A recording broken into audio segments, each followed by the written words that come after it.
kabajamtoota daawwattoota Maayaa Show akkuma agartanitti egaa Dirreedawaa galleetii wal simannee nagee wal gaafannee amma immoo bikka seenaa qabeessa guddaadha argamna. Hamma maayyii sagantaa keenyatti nu waliin turaadhaan isiniin ja'a.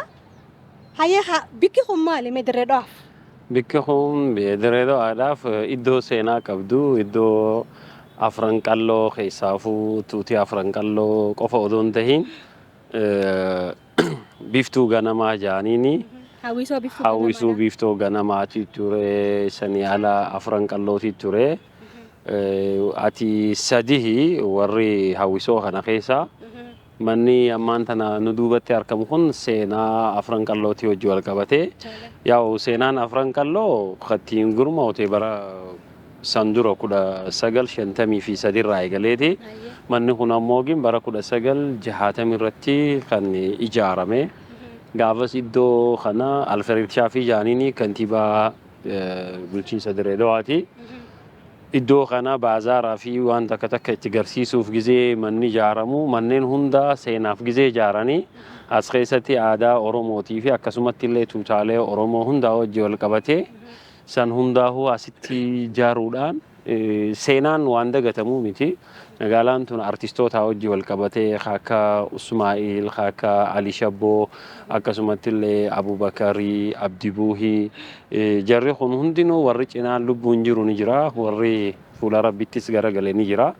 Kanaafuu seenaan tun manni kana ammaan tan akka agartutti mana afran qalloo ijaarumsaa fi qubsummaa wajji wal qabatee seenaadha. Seenaan kun dhabamuu qabu jechuurraa ammaan tana haaromsaa jirra. Nutillee odoon tahin amma wanta kana mucaa Maastar Hassan jaaniini naaf kannaa jee abbummaadhaan inni Ameerikaa jira. Isumaatu guutuma guututti wanta kana haaromsaa jira. Abbummaan nuti eeguudhaaf jechuudha. Hayyee Maastar Hassan jechuun hayyuu seenaa. Hayyuu seenaa kitaaba waa'ee Oromoo wajji wal qabatee afran qallootii fi magaalaa wajji wal qabatee nama hedduu seenaa Oromoo keessatti illee iddoo guddaa qabu. Akkasumatti illee quuqama qabaachuu ture. Haa ta'u odoo inni jirullee nuti ana isaa mucaa Ramadaan Shilingii jaaniin tanneen hunda tuutaa afran qalloo illee qabaachuu ture. Yeroo lama geebaa fi kana fuunee turre. Seenaa hojii wal qabatee waa hedduu hojjechaa ture gaafaan araddaa duwwaa 8 jiruusi. Kuni seenaadha amma kana hojii wal qabatee egaa booddee galgala wanni ilaallu ni jira akka paarkii Dr. Ali Birraati hojii wal qabatee. Haa ta'u hawwisoonni afran qallootis seenaan amma garii magaalaan jijjiiramtee seenaan Oromoo dhabamtee jirti jee yaa'u haasawni adda addaa ololli numa jira namni waan dalagu garuma keessa qabatee hojjeta. Kanaafuu booda ijaanis laaluun ni danda'ama jechuun barbaada. Bar anis odeeffannoon qaburraa ona kana laaluudhaaf fedhe as argamuu xiyyaanaanuu gammachuu guddaadhaan na dhaga'ama. Keessattuu immoo manni kun mana citaa tureettiin dhagee duraanii gubbaarraan manuma citaa goojjoo dursan jechuudha.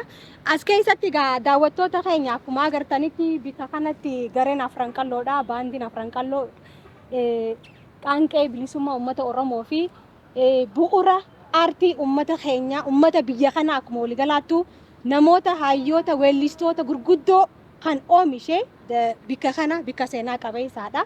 Akkuma argitanitti obboleessa kiyya akkuma kaasetti haala kanaan haaromsanii seenaa san deebisuudhaaf hojii hojjetamaa jiru irratti kan haasa'aa jirru. Keessumattuu gaammoo ololo qofaadhaa miti bika Dirreedawaan kanaan afran qallootu haa. Bikka san jirra dhiiroo aartiin keenya hedduu laaffatee jira. Misooma biraa irratti malee gama aartii kanaan xiyyeeffannoo kennuu dhabuutu jira. Jaaniifa haasa waan ta'eef mee fuulduraaf immoo waan kana caalu wanni karoorsitanii yoo jiraate. Amma wanni nuti karoorfanne guutumaa guututti akka aartiitii wajji wal qabatee keessaafuu kabajamoo yaa'u Dr. Ali Birraa wajji wal qabatee akka laayibraarii yookaanis akka seenaa aartiitii wajji wal qabatee istiidiyoolee takka bika ijoolleen aartiitti barattu hawwii qabna san ni ijaarra jenneeti abdii qabna achumatti iddoo takka goone bika aartii fi kanneen itti baratan godhuudhaaf seenaa ni jirti. Ammallee wallistoonni warri haaree as ba'uu jira durii baharraa eegalee aktiif ta'uu wajji wal qabatee Ali Shabboonis yaa'u biyya alaa jiru malee nama jiru warri wallistootni dur hundinuu ni jirani haa ta'u ammoo yeroo wajji deemuudhaaf ammas nuti tattaaffii nuti goonu aartii irratti keessaafuu cimsuun nurraa eegama haaraan ijaaruun nurraa eegama Sanii ala manni wanni ati reefuu asirraa ibsite takka manni kun guutuun isaa gubbaatu citaadha. Jal ammas gubbaan citaa deebi'a waa takka. Ammallee qorqorroo fi kan odoon ta'in aadaa Oromoo eegee seenaa afran qalloo sana eegee keessi isaallee teessoon isaa utubaa qaba. Iddoo abbootiin ta'anii fi akkasumatti illee meeshaa ammayyaa odoon ta'in meeshuma aadaa kana afran qalloo ibsu aadaa Oromoo ibsu as keessatti ni gurama. Wanni irra barreeffamullee afran qalloo jaamiti kan irra barreeffamu durirraa eegalee afran qallootiin beekama. Kanaafuu wanni seenaan dagatame akka hin jirre isiniif ibsuun barbaada. Abbaan gadaan afran qallootis magaaluma tana keessa jiraata. Abdurazaaqii akkasumatti illee walirraa aangoo walirraa dabarsaa turani amma isaatu hoogganaa jira. Wal quba qabnaa jechuun hundi keenya hawaasni keenya sabaa sablammanee haammannee wajji hojjechaa jira jechuu barbaadeeti. Hayyee hedduu takka bareedaadha. Kabajamtoota daawwattoota keenya gaa sagantaani maayaa shoo kanarraa ni jalqabe malee ganaadha itti fufna. Dirree Dhawaa keessa marmaarreeti kantiibaa Kadir Jawaar waliin taane artii afran qalloo wajji wal qabatee waa hedduu irra haasa'uu deemnaati. Hamma maayii sagantaa keenyatti nu waliin taa'adhaan isiniin ja'a. Amma immoo mee baandii afran qalloo wajjin xiqqoo bashannanneeti walitti dachaanaa jechuudha. Galatooma. Gaariga maashaqa keedhaay dhuftee ijoolleen Oromoodha ejersa gaarii dandeenye boonaa billeen irraan teenye gaariga maashaqa keedha dhuftee ijoolleen Oromoodha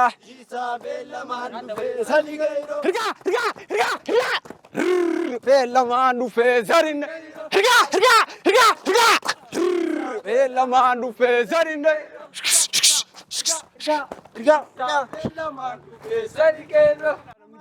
Nama fardare be Tamni tole tole ichni tole Nama fardare be Tamni tole tole ichni tole Mukabate madabate lalsa Tamni tole tole ichni tole Seni kallo sika fasa Tamni tole tole ichni tole sa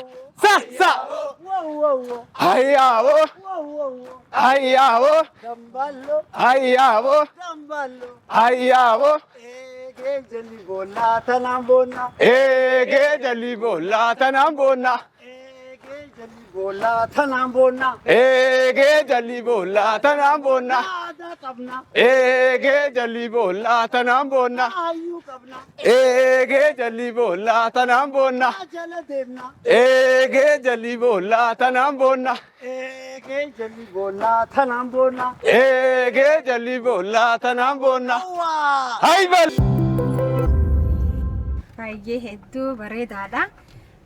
Deemu jirra haa ganditti jirru kun immoo maalimi? Oh sorry raafadheetiin jira dhiifama gandiin ammaan tana akkana si keessa jiru ganda Dr. Ali Birraa yookaanis artistii kabajamoo keenya miseensa afran qallootii hojii wal qabatee akkasumatti illee artistii biyyoolessaa ta'e ganda inni itti dhalate ganda qoree kanatti dhalate yoo beeytee jiraatee hawwallee inni wallisu hojii wal qabatee gaa laga harree ganda qoree jechaati kan wallisaa ture. Gandi kun guddaan irra guddaan ganda isaatii baay'ee namni sitti boona jechuudha.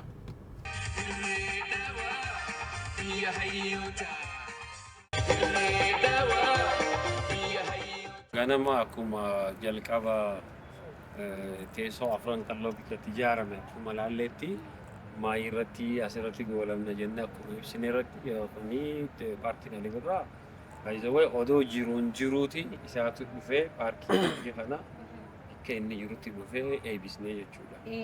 Kanaafuu inni illee seenaa odoo jiruuti seenaa kana kan goone haa ta'u wanni guddaan ammaan tana akkuma jenne ona afran qallootti haa ta'u suutaan du'ataan waan jiru laalaa hawaasa kana takka godha.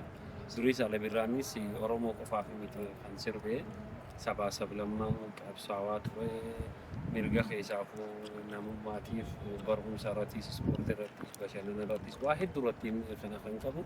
Kanaafuu seenaan isaa seenaa haasawaa miti maqaan abbaan wareegamullee maqaan hin wareegamu.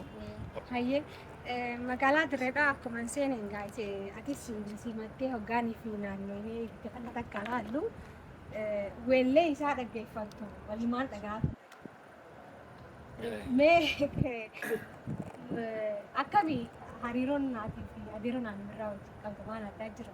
Adeeroon lakkii nuti gaafa inni Bishooftuu jirus gaafa dura dhufees gaafa dura biyya irratti simachaa ture innis dargaggeessa ture hedduu baay'ee isa qeebalaa ture. Kaisaafuu magaalaa Dirreedawaatiin inni biraandiidha. Bareedaadha kan kaleerraa wayyaadhaa immoo boru wayyaadha. Amma hedduu galee daldanneeti abdannaa rabbiin isin haa gargaaru. Kana wajji wal qabatee wayinni ani silaa akka gaafitti dhiyeeffachuu barbaadu gareen afran qalloo biyya alaarraa dhufee gara biyya keessa jijjiirama kanaan booda warra galee jira. Warri deebi'ee immoo biyya alaa jiraatus ni jira. Warri as jirus ni jira. Osoo liif hin deebiin immoo kanuma Dirreedawaa fi naannoo kana biyyuma kana keessatti warra qabatee jiru jira. So amma wanni natti tolu keessaa adeeroon ani birraadha. Osoo lubbuun jiru kabajni mul'uu fi kan namni dasmaan jaabu. Waa hedduun irraa gammada gammachuu guddaa irraa qaba. Waa'ee paarkii kanaa soggaanii fi haasawinu isaa lubbuun jiru eebbifatee kabajaa maluu fi harkaatee hedduu namatti tola. Warra hafanoo hangam takka inni yaadattani dhiiroo waan hojii sana osoo si Amma zangoo odoon ta'een nuti waan hojiilee hojjechuu jirru jira. Hojiilee kana saba keenya qofa odoon ta'een magaalaa tana warri hojii qabsaawaa ture sabni biraatis ni jira. Keessattuu saba Oromootii fi saba Somaalee adda baasuun ni xiqqoo rakkisaadha. Haa ta'u moggaafamni nuti moggaafnu akkuma naannoo fi akkuma iddoo qubsuma isaaniitti namuu seenaadhaan magaalaa tana qooda isaan gama hundaa'u haayaa babal'isaa adeemaa jechuudha. Maaliif Oromoon yeroo hundaa'u saba hundaa'u haammata. Anaaf qofan jiru nuti akka abbaa biyyaattis haa ta'u akka dhalootaattis haa ta'u aadaan keenya keessaafuu ni yaadatta ilma ifii dhalte daran ilma ati guddifatte ilma borcumaa kan dhaalchiste sanii akka guddaa qaba. Saba Oromoo biratti sabni Oromoo ifiif if qabachisiisee nama inni illeen ilma godhate kana sadarkaa guddaa godhaa fi nutis aadaan keenya akka hin laaqamne akka aadaa seera gadaa keenyatti yookaanis abbootiin gadaa keenya heera tumanii lafa kaa'anitti akkasitti sabaa sablammoon hunda gaaddisa keenya jala rabbii gaditti isaan tiisaa hundinuu magaalaa tana waliin qabnaa waliin ceesisnaa tokkummaa irratti ijaarree jaalalaan wanni amma magaalaan tun akkanatti tasgabbootee deemuu jirtuunis jaalalaa fi hooggansi nuti kan jirru hawaasa jidduu gabbuunee hawaasa tajaajila hawaasaa wajjin waan mari'annaa jiru jecha kanaafuu baay'ee intis itti boonna haalli jiru kana jechuudha. Hayyee hedduu takka galatoomii ulfaadhu. Hayyee haa kabajamtoota daawwattoota Maayaa Show sagantaan kun walta'iinsa maltiimiidiyaa Siinqee fi OBN waliin ta'uudhaan kan isiniif dhaleeffamaati kan ture an qopheessuun sagantaa kanaa Harabshee Tarrafaa Afaanjiiti. Har'a akkuma na agartanitti gara warra kaaseeti cuunfinee daqiiqaa 40 nuti isiniif dhiyeessinus guyyaa guutuu bikkawwan garaagaraa deemneeti kantiibaa Kadir Jawaar waliin ta'uudhaan imaltuudhaan bikka garaagaraa galleeti kan isin daawwachiisaa turre. Kanaafuu sagantaan keenya gara maayiitti siqaate kan jiru amma maayii sagantaa keenyatti waliin ta'an affeerraa hayyaa. Biyya hayyoota haadha barnoota kan Oromoota caayaa musuu utun wallisoo